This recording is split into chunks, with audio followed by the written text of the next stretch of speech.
So, a little background. So, certainly you're aware that this is all driven by a permit from EPA. Right. That drives, allows the community to discharge the waters of the U.S. Mm-hmm. So we've been working with EPA for the last several years on the next permit, which we have a draft copy here. This is out. I don't know if this is too much information, but that's what they look like. I'll take more than less. So, yeah. So that's kind of the draft that we've been working on since about 2010. Mm-hmm.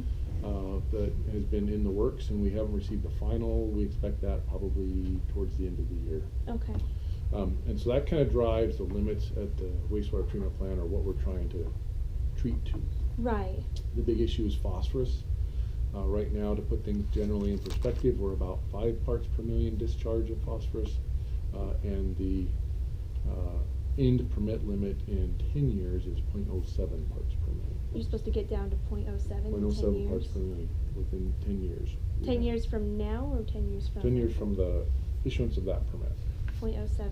Yeah. So what we have is, here's a packet of Can I information. just clarify, Yes. when you say issuance of that permit, and you point to this, Oh. but this is a draft, so is it? The final? No, it is not the final. So it's just 10 years from when you get the final? Correct, the Okay. final Mhm. permit. Thank you. And here's some kind of a timeline and some stuff Yeah. that I'll be using to kind of, the best chart is the second one to kind of talk about what we've been doing and where we're going. Absolutely. Okay. But here's some facts and figures, kind of in the wordy form, and then the picture is Mhm. probably the easier version. This is definitely helpful. And from what I understand, this started because the EPA came out with stricter regulations. Is that right? Those regulations were changing. We've been under an administrative extension since 2004 on the permit. So this Oh, process wow. has been going on since 2004, identifying what those changes are. Mhm. Those regulations will be a part of that final permit, which we expect again at the end of this year. Okay, so the new regulations were actually in place by the time your permit expired in 04. Is that right? No. No? Okay. No, we knew that they were going to change, Okay. but they have the movement of the permit really didn't start happening until about 2009, 2010. Okay. So we're operating under an existing permit that expired in 2004, but has been running on administrative extensions ever since. Okay. And the extensions were given so that you guys can get things in place so that you could. The extensions were given because we're operating under a permit. Getting things in place is what we're doing in order to prepare for the new permit. The new permit. Okay. And when you're ready, when do you expect to be ready for the new permit? The new permit issues those extensions that have to be or those limits that have to be in place within 5 years from the date of the permit. So that's where this timeline comes in. Yeah. So what we have is in about 2009 we did a facility plan update, knowing that changes were going to happen Mhm. to some extent. We didn't know what those changes were, but we knew that we wanted to look forward to see what the right things were to do. We identified 42 different alternatives that we could do to start addressing, particularly the phosphorus issue. Right. We had those identified by about 2010. Mhm. By about mid-2011, going into 2012, we realized that we needed to make the right next best decision for Nampa. Mhm. And in that, we brought in a wastewater advisory group, and that's been, you should have some of that on history. You know, Right. those groups were out there. We had a number of people involved throughout the community trying to help us make that decision on what's the right step for Nampa to do.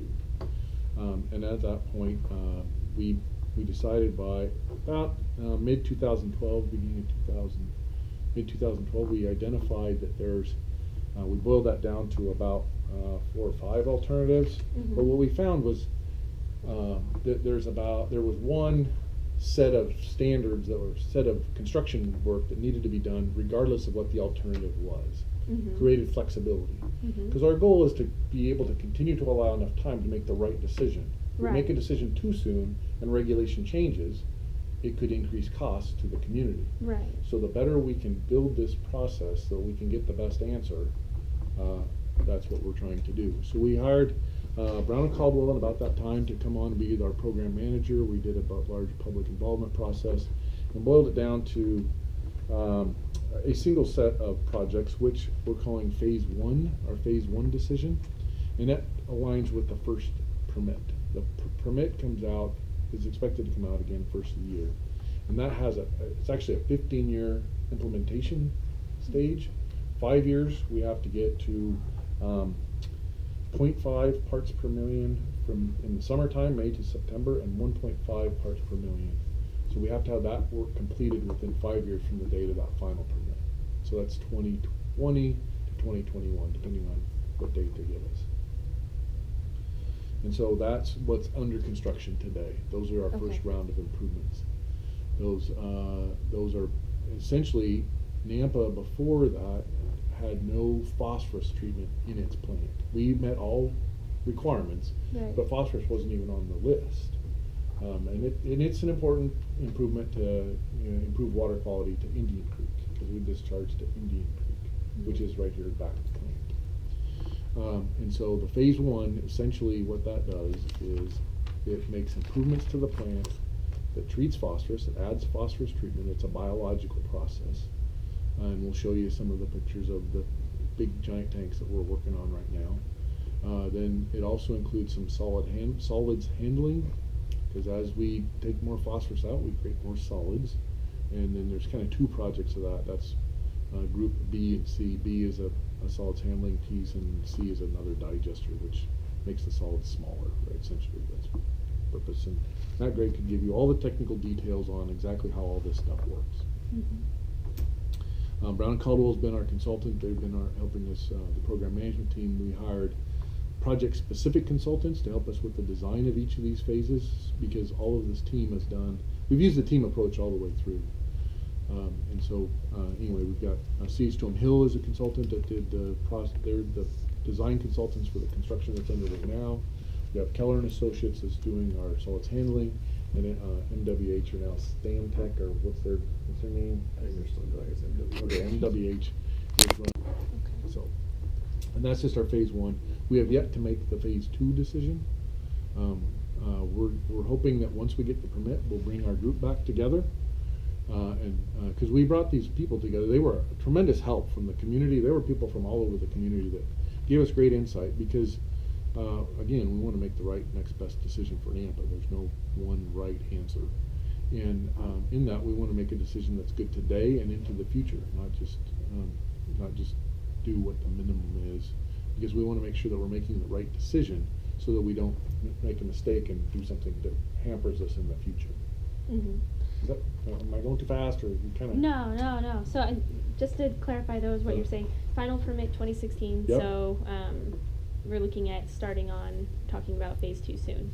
Yeah, phase two. So we're right now, once we get that permit, we're going to get the band back together, get the group of public or wastewater advisory group back together, and then they'll be helping us make a decision on what phase two is, because this stuff all takes a lot of time for design and construction. We're going to be taking about 5 years by the time this construction that's underway now to be completed. And not only do we don't want to finish it like the day before it's due, because we have to give Andy enough time to make sure that we're operating this thing, because it's some of it takes quite a bit of tuning to make sure that we're operating at the optimum phase, least cost of operation, and those types of things. And we're adding new chemical conditions, we're adding essentially we create new environment for our treatment facility to work. And so that's kind of how we've set this up. So we have 5 years to get phase one done, then we'll make a decision on what phase two is, probably by 2018. So that's what our next step is, that's phase two. That gets phosphorus down to 0.1 part per million in the summer. That's, give you the notes. That'll help. That'll definitely help. Yeah, and so we want to have those completed by 2025.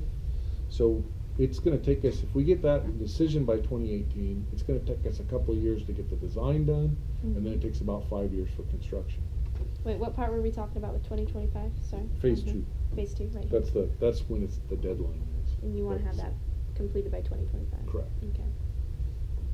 And what that is, we haven't decided yet, but we have boiled it down to 3 or 4 alternatives, and those are listed there. Discharge to Indian Creek, and potentially trade some improvements similar to Dixie Drain or some of those other types of. That's an offset, so it's not exactly a trade, but it's maybe an agricultural trade.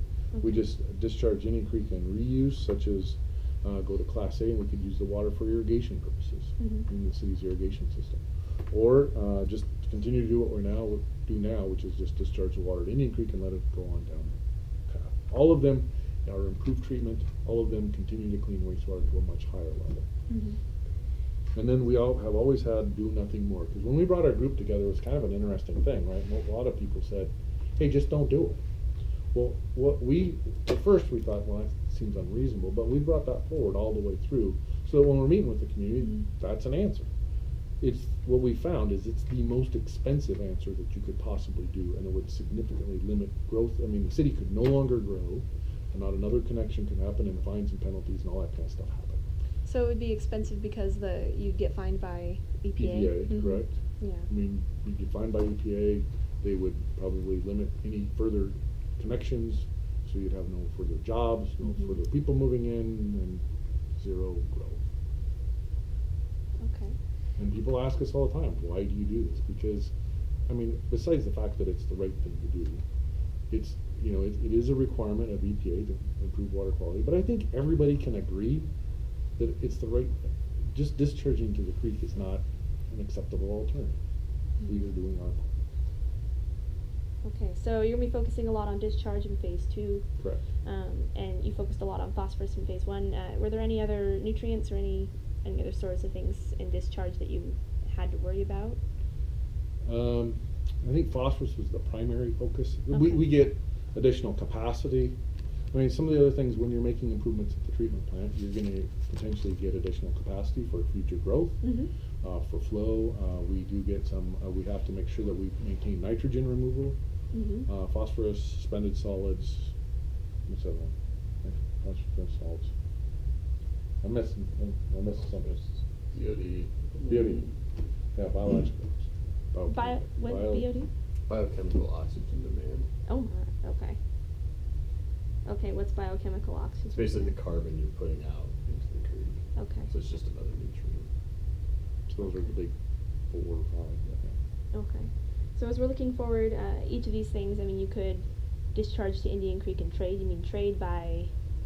Making an improvement, say in an ag improvement, and take out phosphorus over there as opposed to taking it out of the treatment plant. Oh, okay. So it would reduce the amount of phosphorus that would be required to take out at the Nampa plant. But at the end of the day, all of it would be removed. Because ultimately, right, the responsibility is to improve the water quality of Brownlee Reservoir, Boise River, and Indian Creek. Right. And then just be sure, what's the DEQ's role in all of this? Are you guys answering directly to the EPA, or is it you go through the state and then? Well, I think DEQ's been a great partner in this program, Okay. right? I mean, they've been involved from the beginning of the process. When we did our public involvement, we not only included the community of Nampa, but we included the regulators, we included EPA in this process, so that we were going down the, I mean, I believe in open and honest all the way through. The answer is the answer, but let's make the right answer for the community. Do you guys answer to the DEQ directly, or to the EPA directly? Well, in Idaho, right, primacy today is at EPA, but Okay. but DEQ, and we were actively supportive of DEQ taking on primacy of this permitting. Oh, okay. So they are in the process of getting in that primacy position. Okay. It doesn't exist today. This permit is coming directly from EPA. Right. But DEQ has been, working with us from the beginning. They're in every discussion. Okay. So what can you tell me just about the construction? When did that start? The improvements in phase 1. Right, you want to take the construction stuff? So construction of phase 1 started June of 2015. Okay. We're expecting it to run until roughly 2019. There's 3 different projects that will be done as part of that. Those are project groups A, B, and C. A, B, and C. So A is the first 2, the pump station and the aeration basin.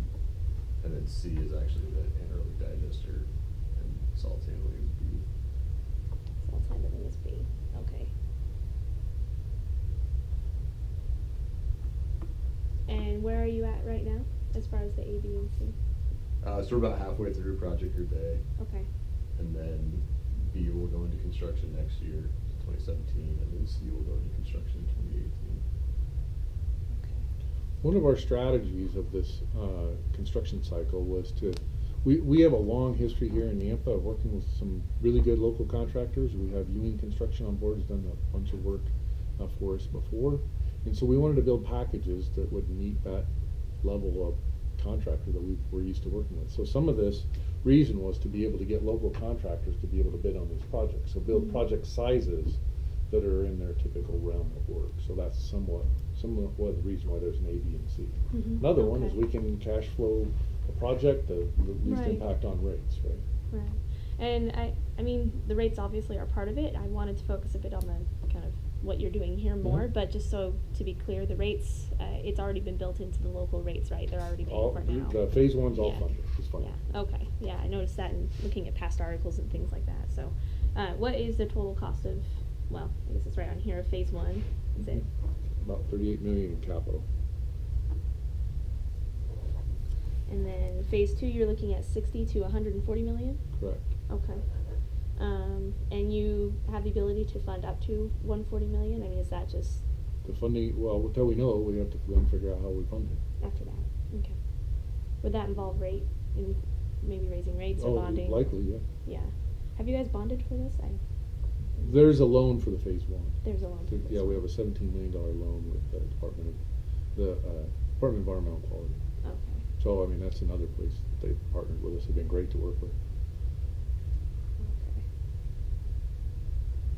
And if we're talking about when to look at how you're going to fund it, do you know when you guys would be, do you have an estimation on when you'd be ready to start looking at how to fund phase two? Well, that's back to the timeline, right? Yeah. We're trying to make what that decision is, then we'll know how much funding, and then we'll figure out how. Trying to figure out how. Mm-hmm. That decision hasn't been made yet.